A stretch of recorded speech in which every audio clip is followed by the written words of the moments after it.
Hello NCAC sports fans, and welcome back to another episode of This Week in the NCAC. I'm your host, Brett Billhart. On this week's show, we will celebrate the achievements of those winter sport student athletes who were named NCAC Athletes of the Week in their respective sports for the week ending on Sunday, January the 12th. We'll open this week's show in the pool, where NCAC teams returned to action last week following holiday break training. Athlete of the Week award on the women's side went to Allegheny senior diver Emily Capone, who notched a pair of NCAA regional qualifying scores in the Gators' 187-109 loss against Oberlin on Saturday. The Johnson City, New York native logged a winning score of 286.9 on the 3-meter board and then went on to win the 1-meter competition with a score of 294.3. With her NCAA qualifying scores, Capone will now compete in one of 4 diving regional events, which will be held in the first weekend of March. The weekly award for men's swimming and diving went to DePaul sophomore Blake Lehman, who stood out for the Tigers as they finished 4th out of 6 teams at the Washington University Invitational in St. Louis, Missouri. Lehman, who resides in Champaign, Illinois, finished 1st in the 50 freestyle with a time of 21:58, 2nd in the 100 free with a time of 47:76, and 3rd in the 100 butterfly in a time of 53.11. He also swam legs on the winning 200 and 400 freestyle relays and the second place 200 and 400 medley relay teams.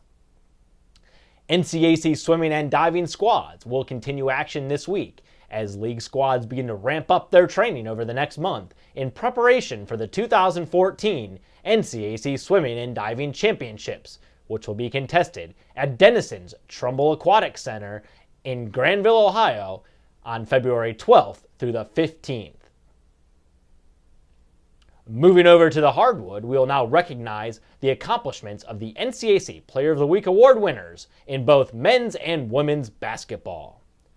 Oberlin sophomore forward Christina Marquette collected the Women's Weekly Award after posting a pair of dominating performances in Yo Women wins over Kenyon and Hiram last week. In Oberlin's first win over Kenyon since 2003, Marquette, a native of Huntington Beach, California, scored 17 points and pulled down a career-high 20 rebounds to lead the Yo Women to the 54-50 victory. Marquette then concluded the week with a 25-point, 10-rebound effort in the Yo Women's narrow 60-59 win over Hiram on Saturday.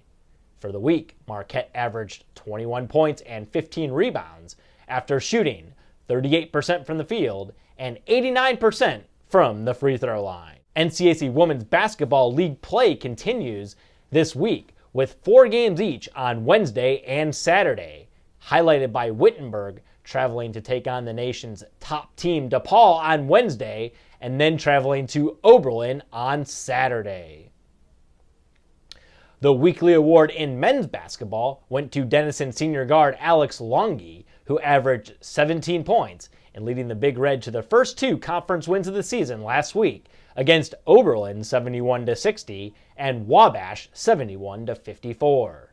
The Cincinnati, Ohio native tallied 15 points, 8 rebounds, and 4 assists against Oberlin, and then scored 19 points, grabbed 4 rebounds, and dished out 4 more assists in the win over Wabash. Longy finished the week by shooting 56% from the field and 68% from the free throw line, to go along with 34 points, 12 rebounds, 8 assists, and 3 steals. With 1/3 of the NCAC men's basketball season in the books, nationally ranked Wittenberg and Worcester share the top spot in the league standings with identical 6-0 marks. However, that tie will be broken this Saturday as the 9th-ranked Tigers will host the 2nd-ranked Fighting Scots at 7:30 p.m. in Springfield, Ohio. And NCAC track and field fans, be sure to tune in to next week's show as the 2013-14 indoor track and field season is set to kick off in earnest this weekend. And fans, as always, for up-to-date news, stats, and standings from around the North Coast Athletic Conference, you can log on to our website at www.northcoast.org. Also be sure to follow us on Twitter at NCAC, as well as like us on Facebook.